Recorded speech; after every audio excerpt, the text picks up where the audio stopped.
Nigerians, congratulations on the increase in price of fuel. Fuel subsidy regime is over. President Tinubu, May 29, 2023. Your Excellency, sir, we thank you.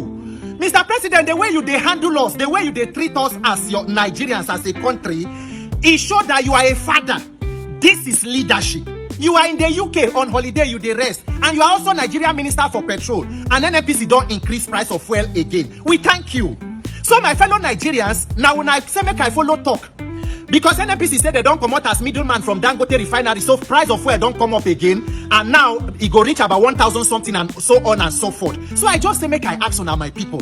So we as Nigerians, we fit buy fuel for up to 1,000 something without complaint.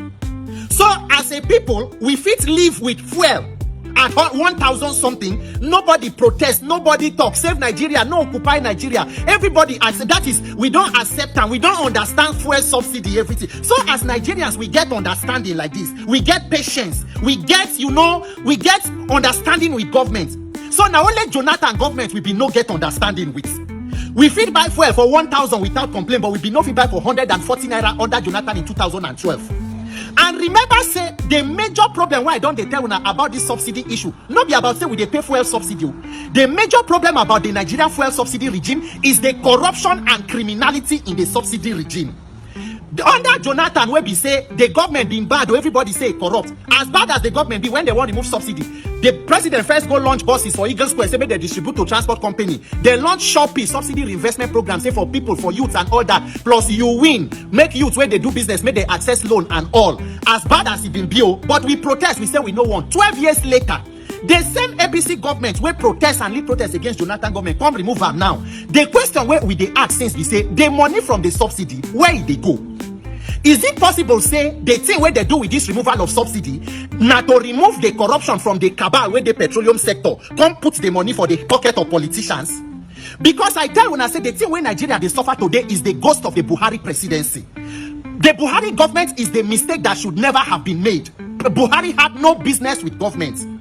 Under Buhari, they signed Petroleum Industry Act, which proposed that 6 months after that act, NNPC should not have business with regulating the price of petroleum. Fuel subsidy is supposed to end since February 2022.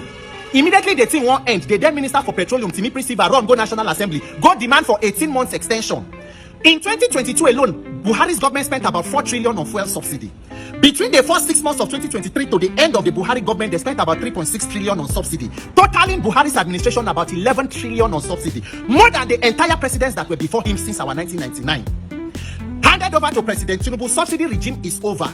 Now the pricing and the suffering from that subsidy program has been pushed to average Nigerians, me and you, which are the consumers. Because even the under cabal of that subsidy chain from the petroleum sector, they don't even lose. Between the first 6 months of removing subsidy, the federal and state government have shared about 15.1 trillion. That is an increase in state allocation by more than 3 trillion. Meaning governors even have more money than the expenditures that they make. Where does most of the naira go? Is it possible to say that they convert them to dollars, which is also causing part of the problem with forex and dollar in this country? My fellow Nigerians, shall we understand what we do so? And do we realize that to tackle this issue, we must face the root cause of our problem, which is this governance? Tomorrow we go talk, say we want to end bad governance. Ask yourself the question, how do you end bad government? By electing good government. How do you elect good governance? It has to be through electoral process and INEC. And none of us, they talk about the major issue of INEC. Imagine running an election against a government that controls INEC, judiciary, law enforcement, including thugs. How do you expect to excel? Opposition, labor, everybody, save Nigeria, nobody talk again about. So Nigeria don't save. We as Nigerians, we pursue things. We are chasing shadows, talking about on social media things that do not advance our collective welfare. That is why I'm calling on anybody who be activist, anybody who get voice. We must come together to see how we want to fix this issue of governance. It was now President Tinubu talk 2012 when Jonathan want to remove subsidy. He says subsidy is Jonathan's tax on Nigerians. Your Excellency, is this now your tax on us? Maybe by the end of the APC government, but with the way this government they go, because this one are baby steps. So with the way this government they go, maybe by the end of the APC administration, totally the population where they symmetry go plenty past the one where they are alive. God forbid, because me I no go join that population. This Nigeria, I know that here we live here, and Nigeria must work in our lifetime. Look at hunger, look at suffering, see the pain of Nigerians. Even people who you think say they have it all together, inflation don't collect whatever you call salary, no social security, no health insurance, nothing. Everybody is your own government, and we want to continue like this every day with it. Those of una where they stand on mandates, those of una where been they fight Jonathan during that subsidy, is it that una been they fight them so that we can achieve this one where we did so now? So now this one come better. My fellow Nigerians, I take God beg you now. Make we begin to the talk of how we want to do this INEC matter with the election. Because 2027, we are setting ourselves up for more Shege Pro Max, Shege Ultra. The dying body of Nigeria with the intensive care, instead of us to hand them over to trained medical professionals, may they save them, we don't hand them over to organ harvesters. The small parts we still did, they are stealing them and harvesting it. It is not about making policy. Tomorrow they go say government, they do policy on this. The major challenge is the corruption and lack of transparency and accountability.